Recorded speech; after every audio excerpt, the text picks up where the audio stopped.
Assalamualaikum warahmatullahi wabarakatuh. A'udzu billahi minasyaitonir rajim. Bismillahirrahmanirrahim.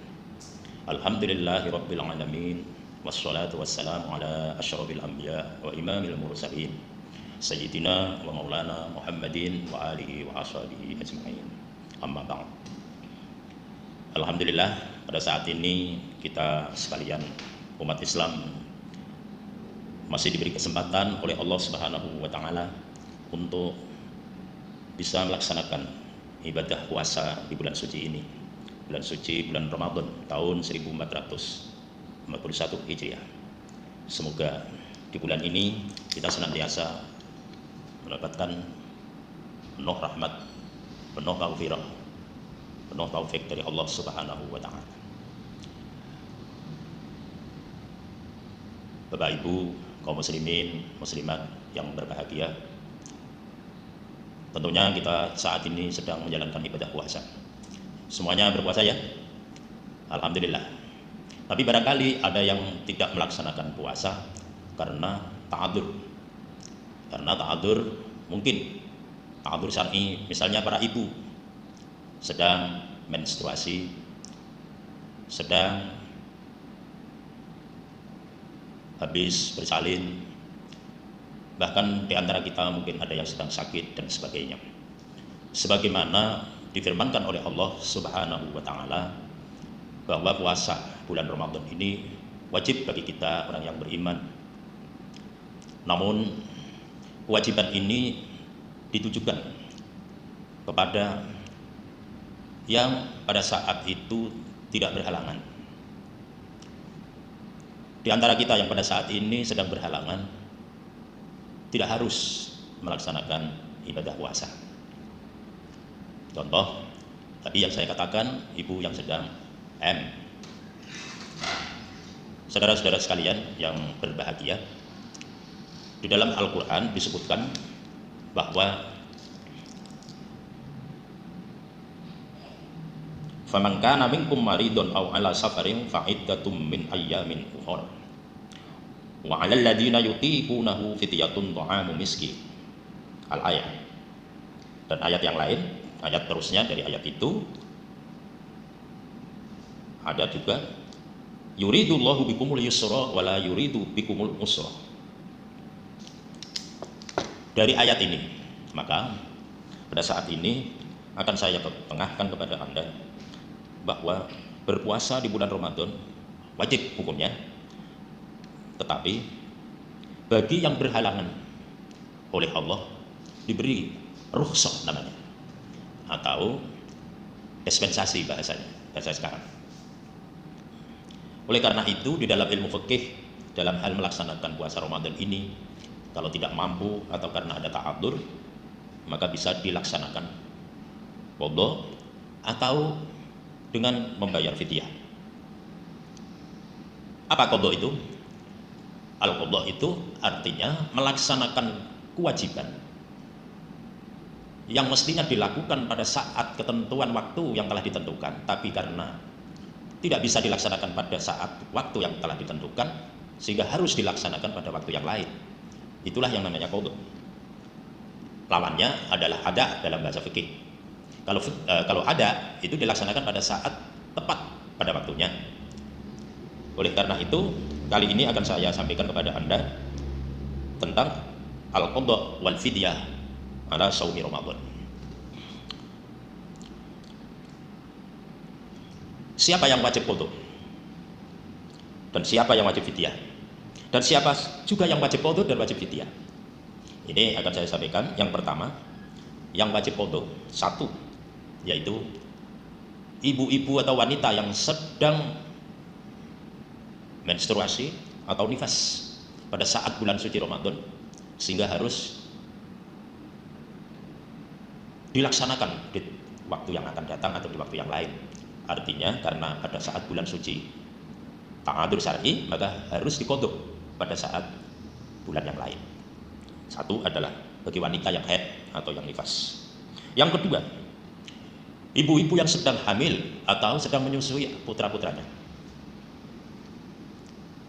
boleh tidak berpuasa, nanti bisa diqadha pada setelah bulan suci Ramadan.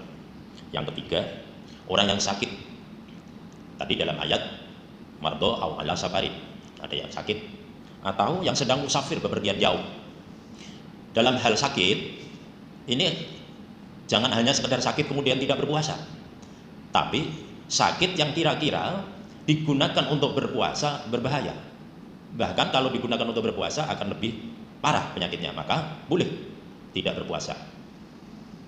Nanti akan dikodok pada waktu yang akan datang, waktu yang lain. Atau orang yang sedang bepergian jauh yaitu bepergian yang diperbolehkan untuk mengqashar dan menjamak sholat kurang lebih 90 km dengan syarat-syarat kepergiannya tidak menuju ke arah kemaksiatan dan sebagainya, sesuai dengan cara-cara atau syarat-syarat yang diperbolehkan pada saat kita menjamak qashar sholat musafir. Kalau orang yang sakit, orang yang sedang berhalangan, musafir, hamil, menyusui, dan haid atau nifas, masih diwajibkan untuk qadha puasa. Apalagi misalnya di antara kita ada yang dengan sengaja tidak melaksanakan ibadah puasa di bulan suci ini. Justru ini kecuali dosa juga masih wajib untuk mengqadha di bulan-bulan selain Ramadan. Oleh karena itu mohon ini diperhatikan yang sungguh-sungguh. Selanjutnya kaum muslimin rahimakumullah, itu tadi yang wajib qadha. Sekarang yang wajib fidyah. Orang yang sangat tua karena usianya tidak mungkin melaksanakan ibadah puasa lagi, karena semakin tua semakin tidak mampu, semakin lemah. Maka orang yang demikian kalau disuruh qadha, mana mungkin semakin susah. Oleh karenanya bagi orang yang sangat tua dan tidak mampu lagi melaksanakan ibadah puasa, boleh membayar fidyah namanya. Membayar fidyah. Ini satu. Yang kedua, orang yang meninggal dunia sementara pada saat masih hidup mungkin karena sakit, itu pun wajib dibayarkan fidyahnya oleh ahli warisnya. Manakala yang meninggal tadi meninggalkan ibadah puasa berapa hari, nanti kita fidyahi setiap hari 1 mud, yaitu kurang lebih 6 on beras untuk di Indonesia ini. Hadirin jamaah rahimakumullah, kaum muslimin rahimakumullah. Jadi dalam hal meninggalkan puasa Ramadan ini ada yang wajib qadha, ada yang wajib fidyah saja. Contohnya tadi sudah saya berikan. Sekarang yang ketiga, yang wajib qadha dan wajib fidyah, bahkan kafarah.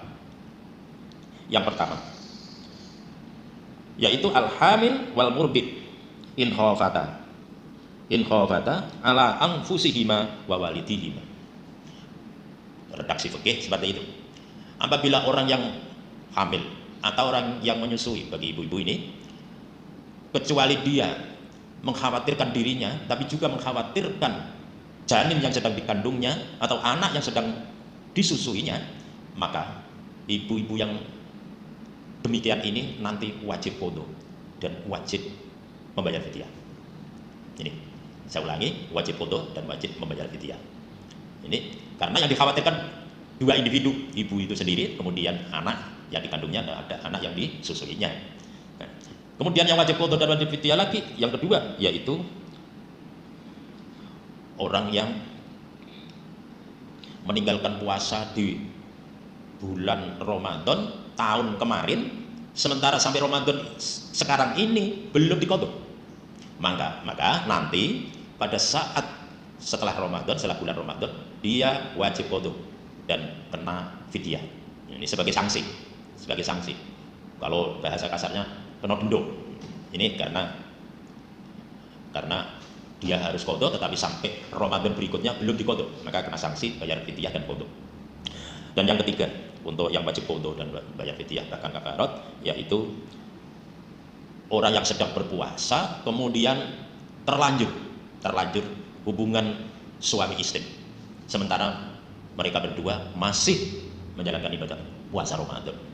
Ini kena kafarat yang berat. Apa itu kafaratnya? Yang pertama, ini berjenjang, harus memerdekakan budak. Di Indonesia jelas tidak akan terjadi karena di Indonesia tidak ada budak lagi, sekarang tidak ada budak lagi. Maka yang kedua harus ditempuh, harus ditempuh, yaitu berpuasa 2 bulan berturut-turut, tidak boleh terputus. Kalau misalnya sudah mendapatkan 40 hari misalnya, kemudian melaksanakan puasa yang ke-41 kemudian tidak dilakukan, maka harus dimulai dari nol lagi. Ini sanksi berat. Nah, oleh karena itu sedapat-dapat jangan sampai terjadi seperti ini. Jangan terjadi seperti ini. Yaitu man wati'a amidan fil farji fi nahari Ramadan, nggih, fa'alaihi al-qada' wal kafarah. Siapa yang melakukan hubungan seksual pada bulan suci Ramadan sementara dia melakukan puasa Ramadan di siang hari, maka kena sanksi kafarat namanya. Sekarang kalau melaksanakan puasa tidak mampu, maka harus memberikan makan 60 orang miskin, fuqara masakin, 60 orang. Setiap hari 1 mud beras 6 on tadi. Ini sanksi yang harus dikenakan. Kaum muslimin rahimakumullah. Nah, ini semua aturan-aturan fikih yang harus kita patuhi. Perlu saya sampaikan, yang dikenakan sanksi berat tadi, hubungan suami istri tadi, adalah khusus laki-laki, untuk perempuan bukan. Untuk perempuan, jadi misalnya suami istri, maka sang istri bukan dikenakan sanksi, cukup banyak foto, karena sang istri batal puasanya. Tapi kalau yang suaminya, kecuali dia kena sanksi berat berupa kafarat tadi, juga masih harus qadha. Kafaratnya harus 2 bulan berturut-turut berpuasa tadi, atau memberikan makan 60 orang fuqara masakin. Itu. Kemudian nanti masih harus qadha yang ditinggalkan hari itu juga, di hari yang lain pada di luar bulan Ramadan. Itu beberapa hal yang perlu saya sampaikan di kesempatan ini. Semoga ini ada barokah dan manfaat untuk kita semua. Kurang lebih mesti ada, oleh karenanya kami mohon maaf yang sebesar-besarnya. Sekian, wallahul muwaffiq ila aqwamit thoriq. Wassalamualaikum warahmatullahi wabarakatuh.